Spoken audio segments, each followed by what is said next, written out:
Major Rob Hoy there, talking about how he and his wife Kirsten cope when he's serving abroad. With me here now, Emma and Samantha, whose husbands are serving members of the Grenadier Guards. Emma, your husband James was sent to tour on a tour of Afghanistan for 6 months, like many, many others. It must have been tough, though, for you. It's not easy, by any means. You live your life, you're a single mum. You've still got to have the worry of your husband not being there. You dread every knock at the door, just in case it's the one that you really don't want. Did you find yourself watching the news very closely? I think every wife has different coping mechanisms. Myself, I stayed away from it completely. I tried to avoid as much media as I could. And Sam, one of the things you've done here is you've set up a branch of the Military Wives Choir.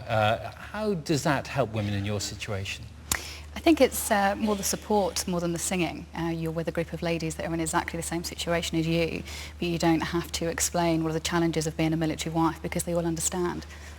Some of them come along, don't necessarily want to sing, do they? No, they don't. A lot of the ladies join and say they don't want to sing or they don't want to do the performances. But as they go through all of the songs and their confidence blooms, a lot of the ladies are here today and take on solo pieces through the choirs. And the great thing about the Military Wives is the choir is it's a network, isn't it? So if they get moved from one base to another, they can just take up with another choir somewhere else? Yes, there's 75 across the network now, which include Brunei, Northern Ireland, Germany. So. Okay, well, thank you very much for coming along and being with us this evening, Samantha and Emma. Thank you.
They shall grow not old, as we that are left grow old.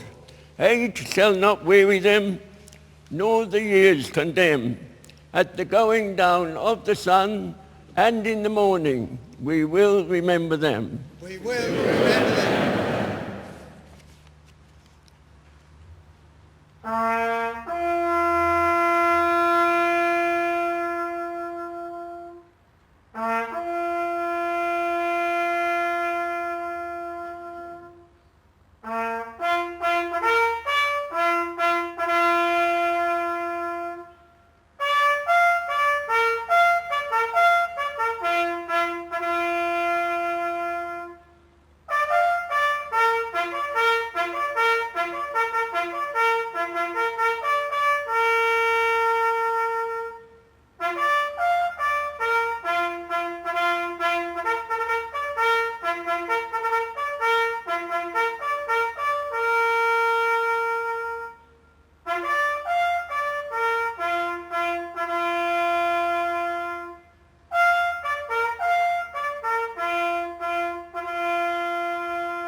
God